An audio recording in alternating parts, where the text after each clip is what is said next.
Siya ang nag-privilege speech noong January pa at sinabi na napupunan natin na napakarami ng cabinet level ng mga secretary at appointee ng presidente na puro acting.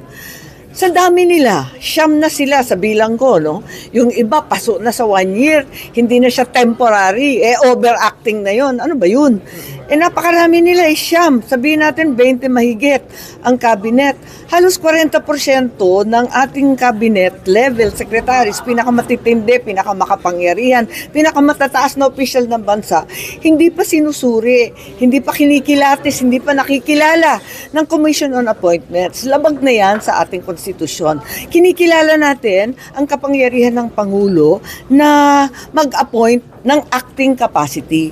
Pero maliwanag na kailangan dumaan yan sa Committee on Appointments.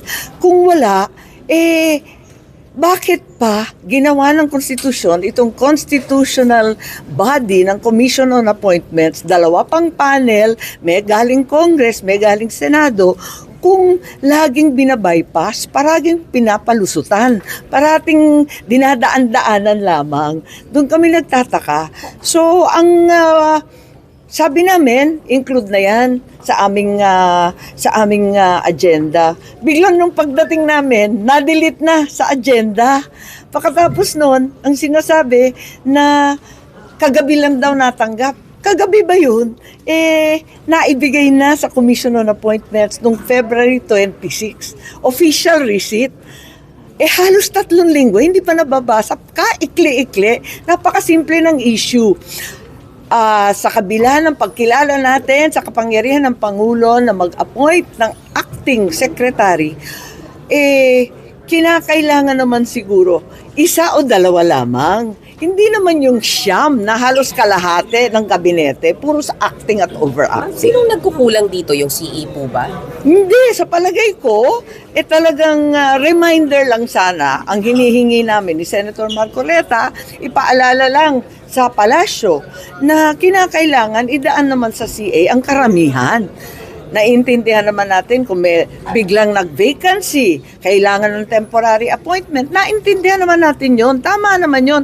Pero ang nangyayari sa mga nakaraan na administrasyon, 1, 2, mabubungi yung kabinete, maglalagay ng 1 o 2. Ngayon lang naman ito nangyari na halos 10, andyan lahat.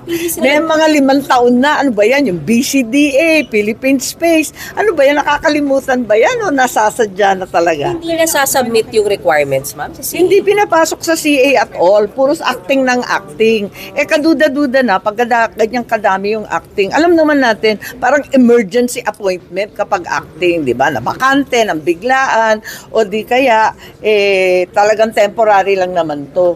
Napakatagal na ng panahon. Tapos napakarami pa nila. At saka bakit biglaan na-delete? Yun ang primary agenda namin. Kaya tumawag na mas maagang meeting ng alas 10, alas 11 pa itong commission mismo.